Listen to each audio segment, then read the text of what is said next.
Sve što je u Bibliji povezano je sa Božjom ljubavlju.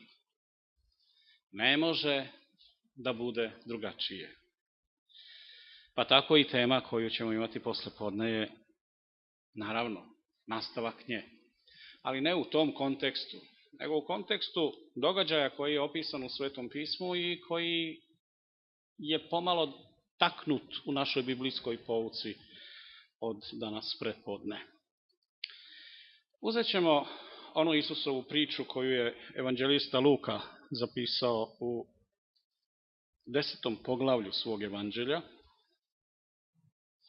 u stihovima od 29 pa do 37.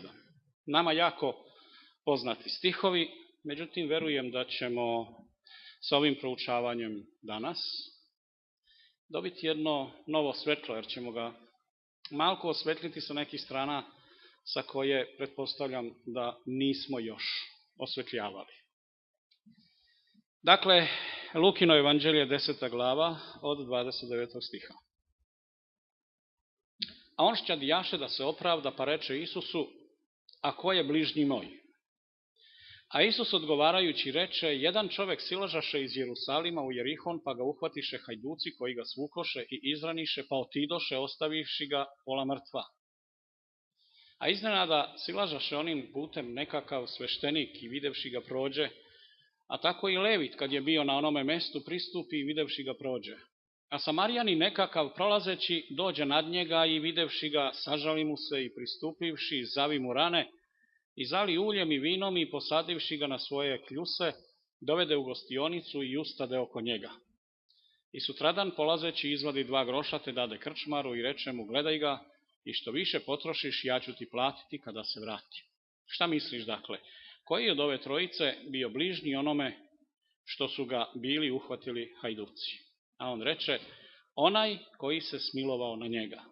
A Isus mu reče, idi i ti čini tako. Zašto Isus ispričao ovu priču? Moramo krenuti u neki tekst malo ispred ove priče da bismo mogli razumeti zašto je on uopšte tu priču ispričao. U stvari to nije bila obična priča. To je bio jedan događaj koji je bio poznat svima koji su slušali Isusa. To je bio stvarni događaj.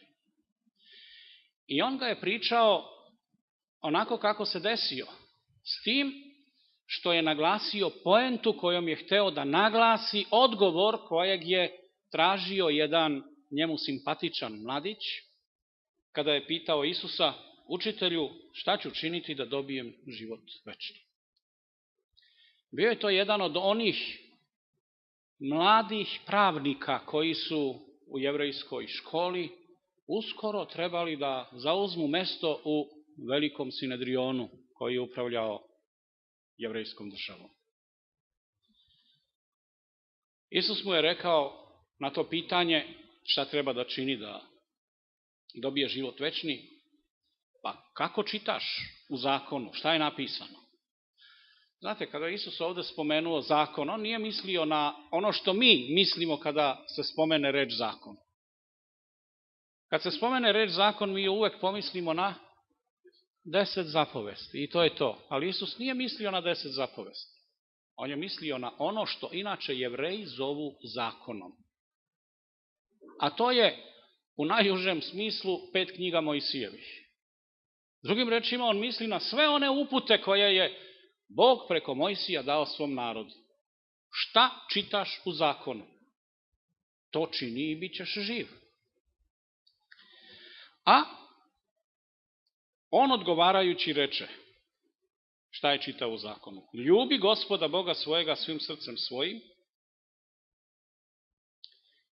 i svom dušom svojom i svom snagom svojom i svom misli svojom i bližnjega svojega kao samoga sebe. Šta je on ovde odgovorio?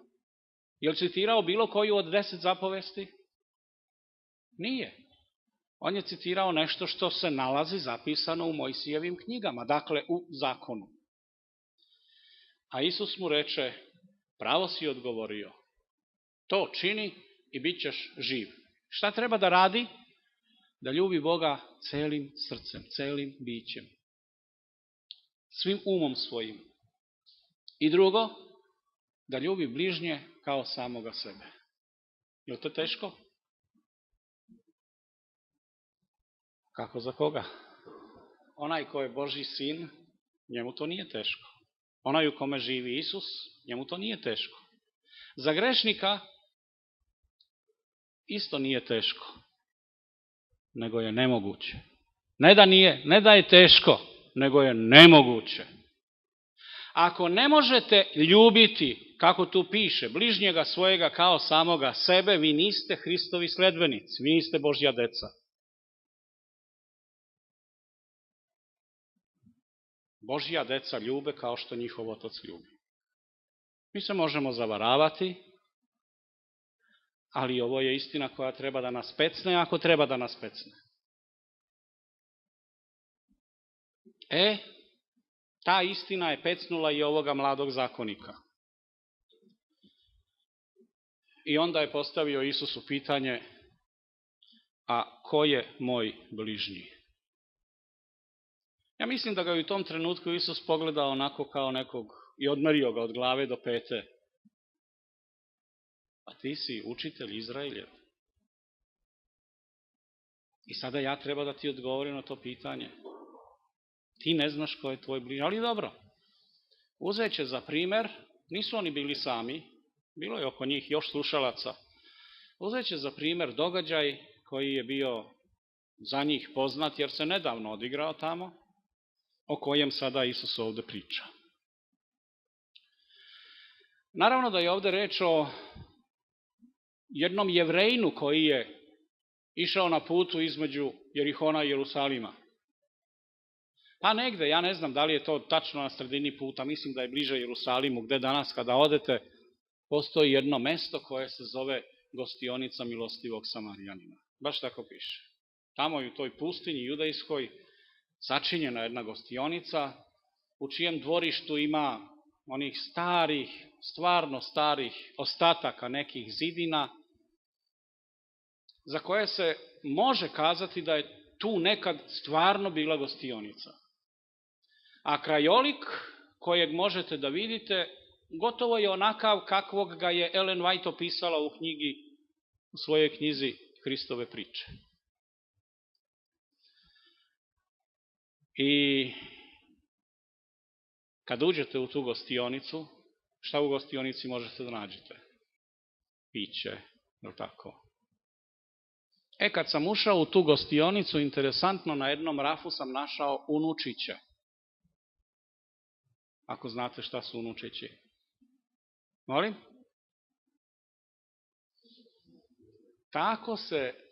Tako su popularno oni koji vole da piju rakiju, zvali one male flašice napunjene alkoholom, pravcata šljivovica, razumete? Šljivovica iz Srbije tamo baš bila na onom, da, u Izraelu, tamo u toj gostionici milostivog Samarijanina. 7 šekela, sećam se da je koštalo, jedan komad. Koliko je ta srpska šljivovica, da, piše da je produkt iz Srbije. Tamo u blizini je bio postavljen jedan šator veliki, gde je jedan, hajde recimo beduin, imao nekoliko svojih životinja i naravno imao je jednu kamilu koja je bila lepo ukrašena, taman toliko da svako poželi da se slika sa njom, jer kako je biti u Izraelu, a ne slikati se na kamilu. Samo da vas ona onako podigne sa onim njenim spratnim podizanjem i isto tako spuštanjem, to je već doživljaj. Tu ako ne izlomite kičmu, onda ste dobri. I onda napravite jedan krug i platite tamo nekih $10 za to iskustvo. Na tom mestu koje je stvarno autentično, kako Ellen White opisuje, desio se otprilike ovaj događaj. Ali ono što je bitno jeste, Jerihon, ili znate kakav je to bio grad? Čiji je to bio grad? Znam, ali ko je stanovao u Jerihonu? To je bio grad sveštenika. Sveštenici koji su dežurali u Jerusalimskom hramu, oni bi iz Jerihona odlazili ka Jerusalimu. I tuda su i prolazili. Pa zato su se u priči i našli baš elita jevrejskog sveštenstva. Jedan sveštenik i jedan levit. A šta hoćete veće od zvanja kod Jevreja? Levit.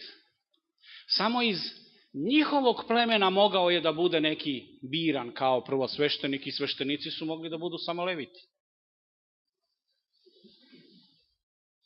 Jedan Jevrejin je bio izbijen.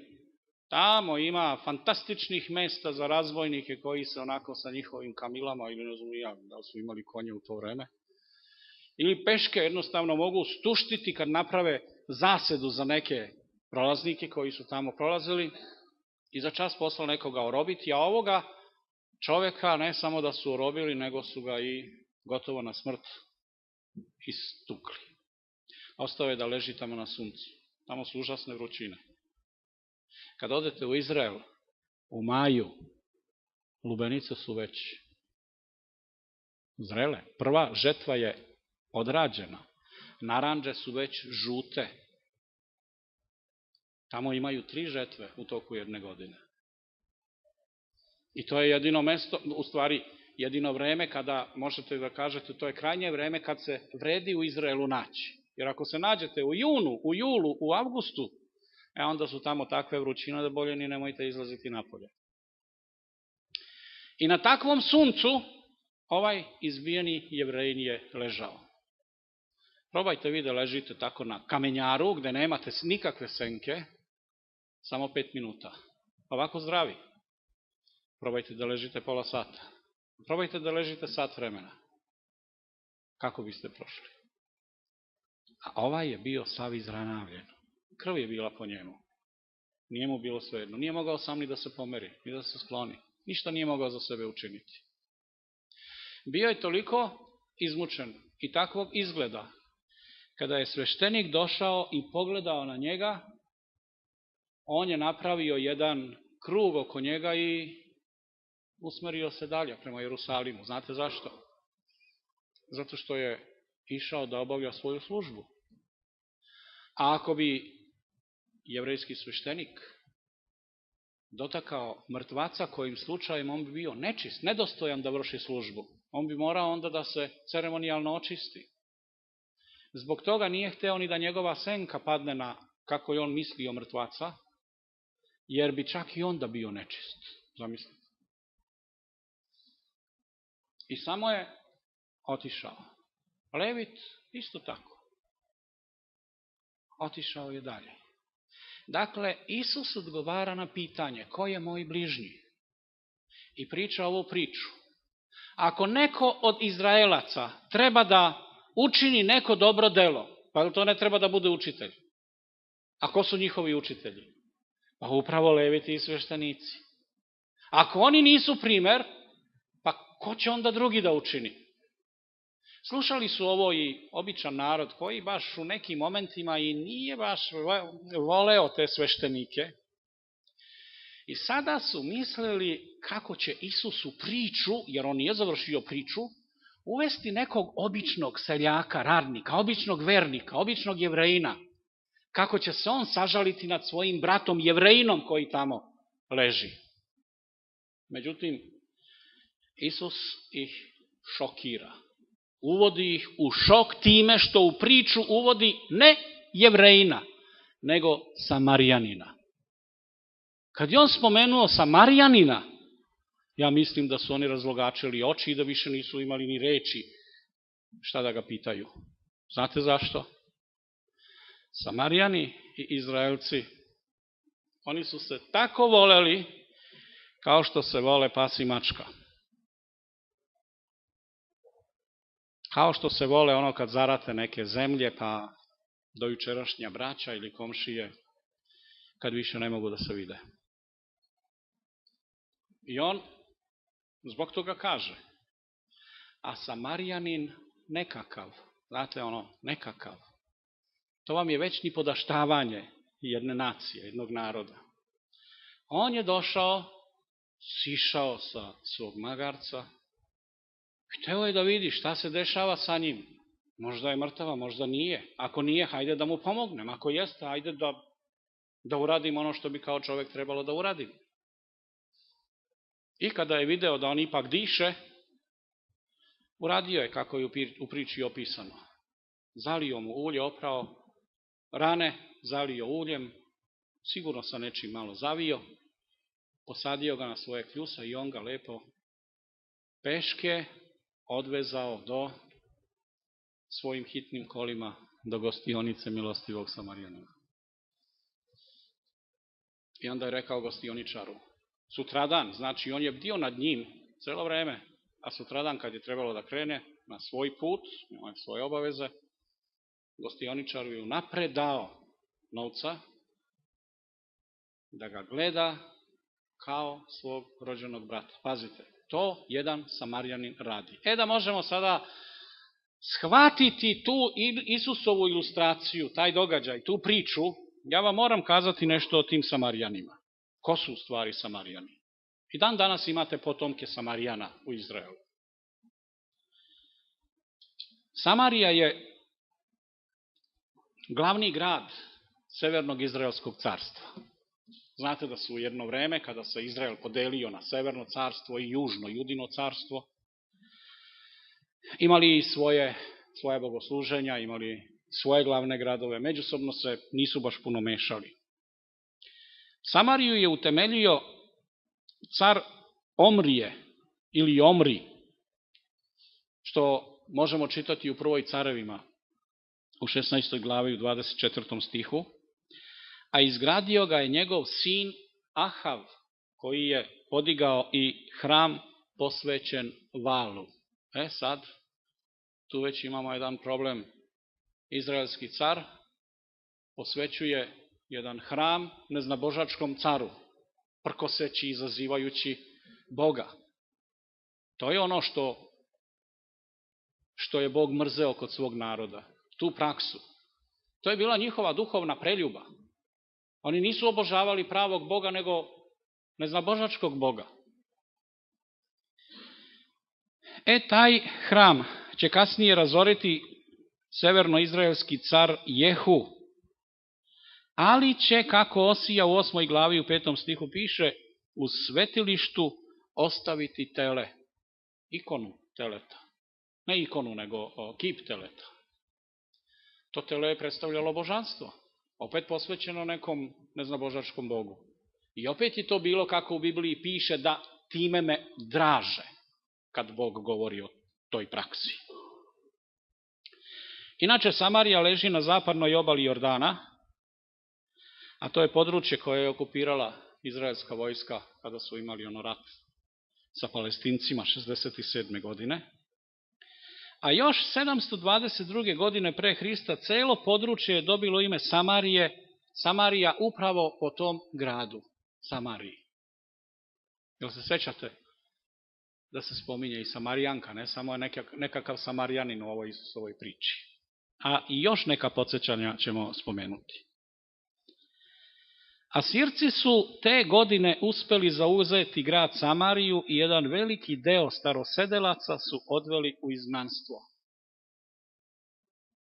U Samariji su živeli Jevreji, ali kada su ih osvojili Asirci, oni su ogroman deo stanovništva jednostavno očistili. To je bilo etničko čišćenje. A onda su na njihova mesta doveli svoje ljude, svoje stanovnike. Tako da je Samarija bilo područje mešovitog naroda.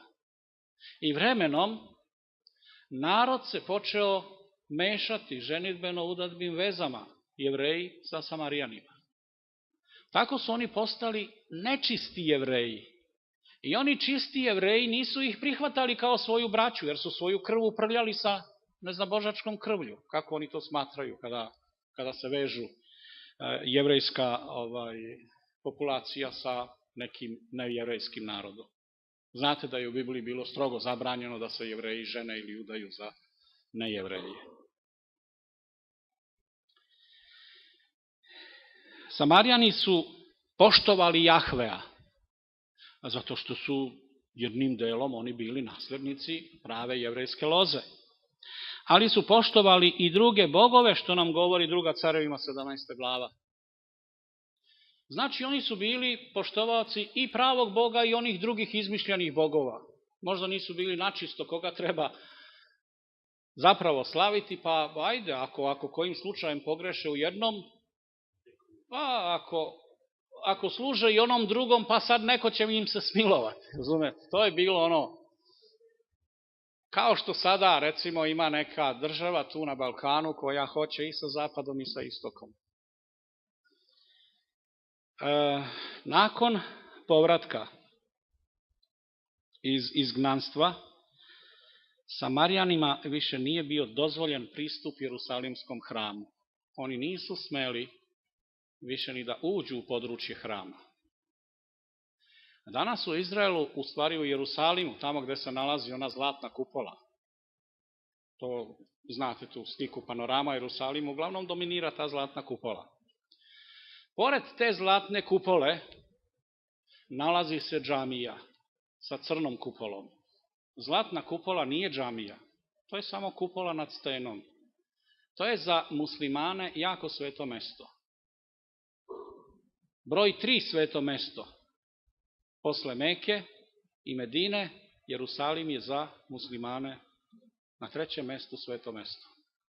Zato što se tamo navodno ispod te kupole nalazi stena sa otiskom konjskih kopita sa kojim se Muhamed uzneo na nebo. To mnogi smatraju da je to džamija, Omarova džamija. Međutim, nije. Omarova džamija je malo, nekih 100 metara udaljena od te kupole na steni i nalazi se tačno tamo gde je nekad bio glavni ulaz u područje hrama. Sada je on zazidan, zapravo zadnja strana te džamije je zatvorila prolaz. Više Jevreji tamo ne mogu da prođu. Na kraju krajeva muslimani su zagadili to područje svojim prisustvom, razumete? Po umu Jevreja. To je sada onečišćeno područje. Kako su se oni čuvali, Jevreji, od te, kako bih rekao, ceremonijalne zagađenosti ili onečišćenosti, pokazuje i ta činjenica da je u područje trema ispred ili oko hrama mogao da uđe i ne Jevrejin, ali do jedne određene granice. Samo su Jevreji mogli da budu tamo blizu hramu i da učestvuju u hramskim službama. Ne Jevreji ne, mogli su prisustvovati kao gledaoci, ali nisu mogli učestvovati. Dokle god se i oni ne bi prihvatili, odnosno primili te vere, obrezali i postali Jevreji po veri. Ali nisu se smeli međusobno mešati kad su odlazili na bogoslužbene svečanosti. Nego, Jevreji su išli jednim putem, da kažem jednom stazom, kroz taj otvor koji je sad zazidan Omarovom džamijom, a neznabošci su morali imati drugi ulaz, a budući da su se njihovi putevi prekrštavali, onda su oni morali, nisu smeli ići kao na raskrsnici što bismo mi išli, idu Jevreji, idu neznabošci. Ne, nego su neznabošci, za njih je bio izgrađen jedan most koji je onemogućavao fizički doticaj sa Jevrejima i onda su tako ulazili na to područje hrama. A to vam samo zbog toga pričam da shvatite koliko su Jevreji bili isključiv narod što se tiče mešanja sa drugima. Sjetite se samo da Bog mora jednom Petru pokazati onu viziju o nečistim životinjama da bi Petar shvatio da treba da ode kod onog neznabošca koji traži Boga i koji će se obratiti i da ne premišlja da uđe u njegovu kuću, jer su Jevreji smatrali ako uđe u kuću neznabošca, on se onečisti, onda on ne može više da učestvuje ni u kakvoj bogoslužbenoj svečanosti dok se ne okupa ili dok se ne krsti, dok se ne uroni u vodu u njihovim mikvama, onim bazenima očišćenja.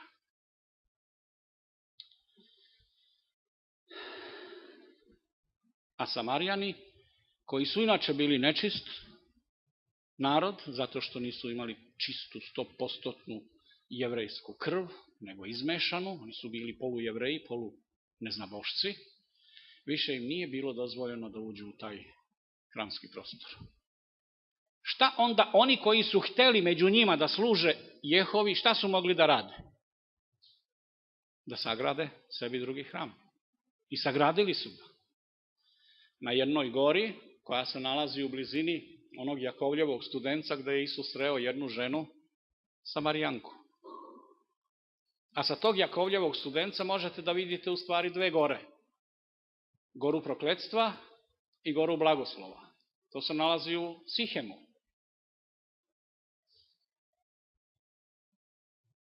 Sihem nekadašnji, to je današnji glavni grad Palestine, Nablus.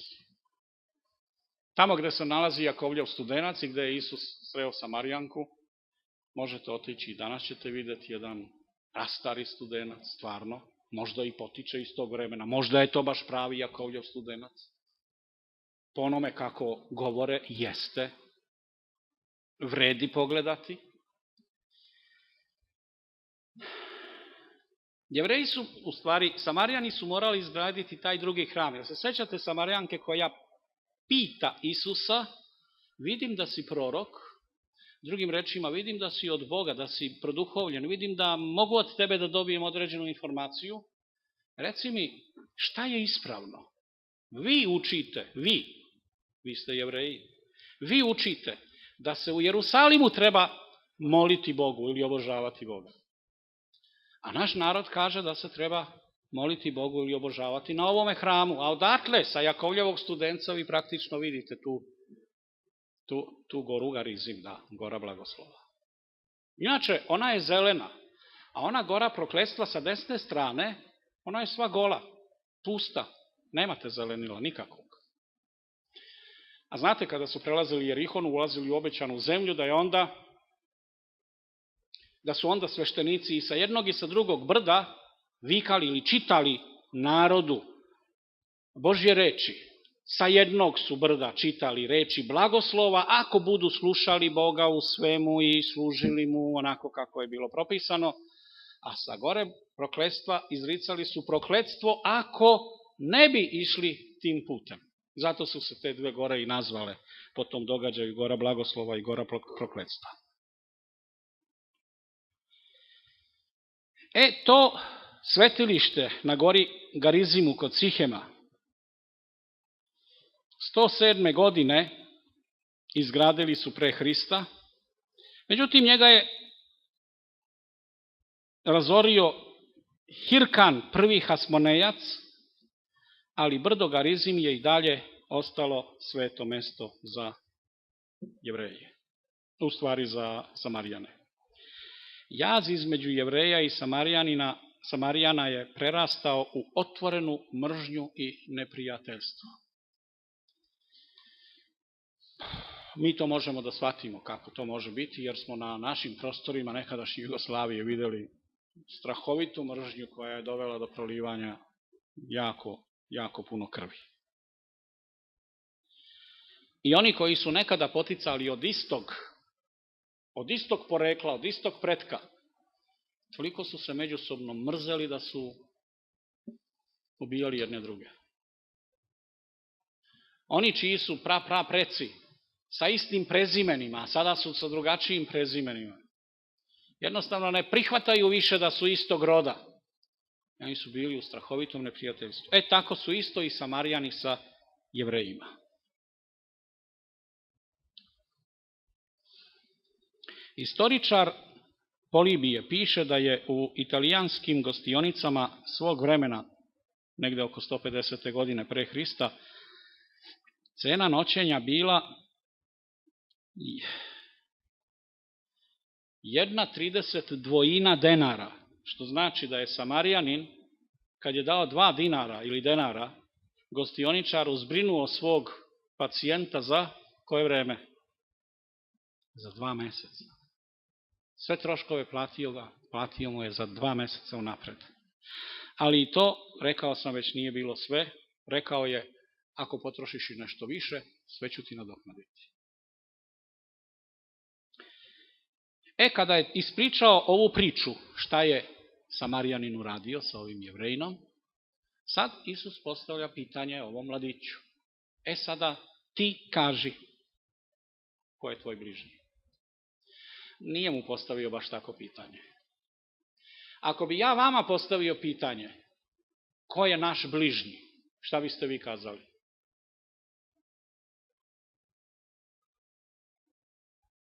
Ja sam naučio na sledeći odgovor. Moj bližnji je onaj kome je potrebna pomoć. Ne znam da li se vi slažete sa tim. Međutim, Isus nije postavio tako pitanje. Čitajmo pažljivo pa ćemo vidjeti. Isus je rekao, ko je bližnji bio onome kome je trebala pomoć? Sasvim drugačije pitanje. To nije pitanje da li je bližnji onaj kome treba moja pomoć, nego da je bližnji onaj koji pomaže onome kome je potrebna pomoć. Razumemo razliku? To je ogromna razlika. Dakle, ko je bližnji bio od ove trojice iz ove priče, iz ovog događaja, ovom izbijenom Jevrejinu? Ko je bio bližnji? Sad Jevrejin, u stvari ovaj zakonik nije mogao ništa drugo da kaže. Morao je reći da je to bio Samarijanin. Međutim, on neće da uprlja svoja usta time što će izgovoriti reč Samarijanin. Nego je odgovorio onaj koji mu je pomogao.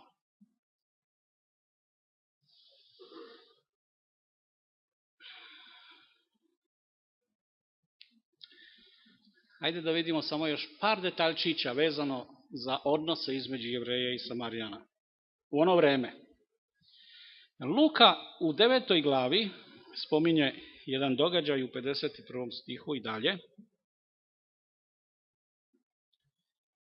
I opisuje kada je Isus nameravao da uđe u Jerusalim, ali morao je da prođe kroz neki samarijanski gradić ili selo. Kaže, a kada se navršiše dani uzeća njegova, on nameri da ide pravo u Jerusalim i posla glasnike pred licem svojim, i oni otidoše i dođoše u selo Samarijansko, da mu ugotove gde će noćiti. Pazite, Jevrejin dolazi u selo Samarijansko, da mu ugotove gde će prenoćiti. I ne primiše ga. Zašto? Jer videše da ide u Jerusalim. Zašto ga nisu primili? Odmah su videli. Idite u Hrvatsku i kažite dajte mi hleb. Hoćete dobiti? A posebno pre 10 ili 15 godina. Dobili biste nešto, ali to ne bi bio hleb. Kad su oni videli da ovaj namerava da prođe, da ide u Jerusalim, tako su i kazali, nisu mu hteli uopšte izaći u susret, neće ni da ga vide.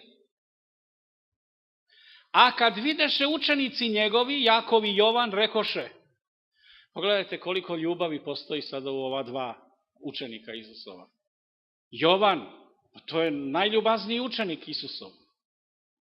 Za njega kaže, odnosno za njegove poslanice, neki teolozi da je on svoje poslanice pisao perom koje je bilo umočeno u ljubav. Jer on je ljubav najbolje opisao u svojim poslanicama.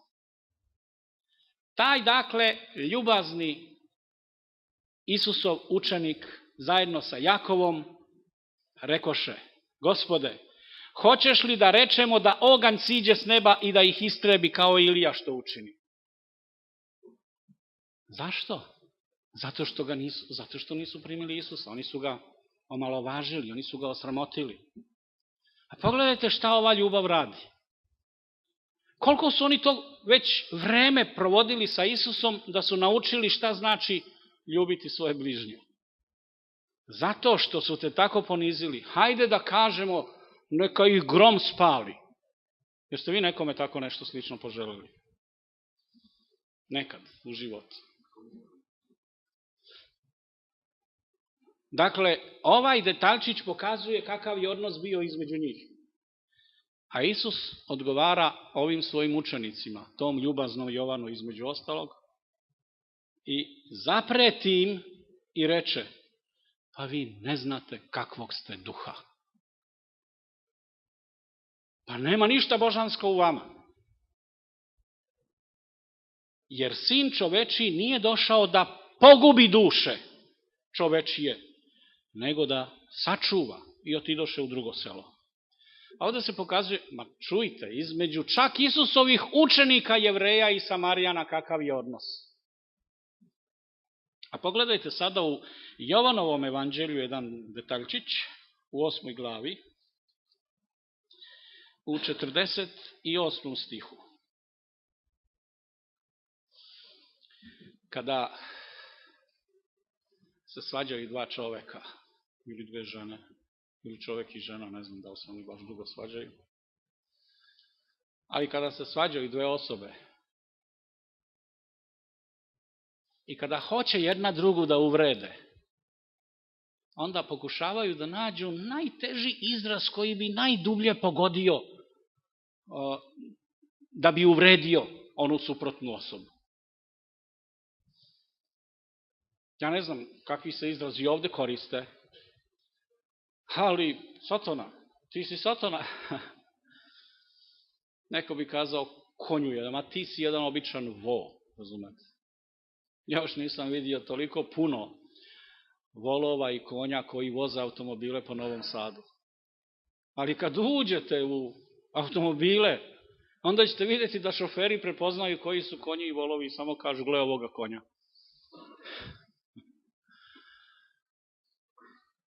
Ali u Bačkom Gradištu, koje je tamo nekih 40 km daleko od Novog Sada, svađali su se dva čoveka, dve komšije.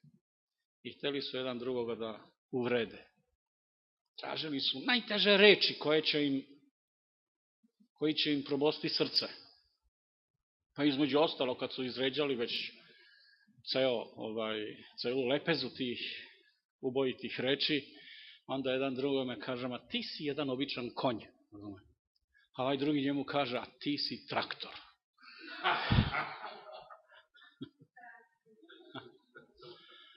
Sad, otkud traktor?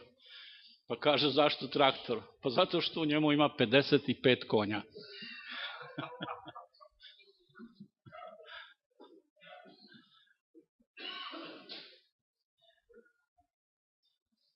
I kod Jevreja je bio običaj da nekoga uvrede time što će ga pogoditi u srce, uzimajući neku reč za njega da ga imenuje. I tako su i Isusa hteli da uvrede. U 8. glavi Evanđelja po Jovanu, u 48. stihu piše, tada odgovoriše Jevreji i rekoše mu, pazite koju najtežu reč, koju najtežu uvredu između svih sada oni koriste da bi uvredili Isusa. Ne govorimo li mi pravo da si ti Samarjanin? To je najstrašnija uvreda za Jevrejina kazati Samarjanin. Takav je to bio odnos između ta dva naroda. A sad se vratimo priči. Kad je Isus ispričao ovu priču, a sve ovo što vam ja govorim, to su oni znali, jer to su oni živeli, to je bio njihov život. Kad Isus postavlja pitanje, ko je bio od ove trojice bližnji onome kojemu je bila potrebna pomoć, a on pokunjeno odgovara, onaj koji mu je pomogao. Pravo si odgovorio. Da, on je taj bližnji. Ti si pitao ko je moj bližnji. Zašto? Zato što si citirao iz zakona ono što trebaš da radiš da bi bio živ. Da bi dobio život večni. Ljubi Gospoda Boga svojega svim srcem svojim, svom dušom svojom i bližnjega svojega kao samoga sebe. A ko je moj bližnji? Iz ove priče ispada da je njegov bližnji ko? Samarjanin, kojeg treba ljubiti kao samoga sebe. To je za Jevrejina bilo toliko slatko, kao kad bi trebao da proguta žabu.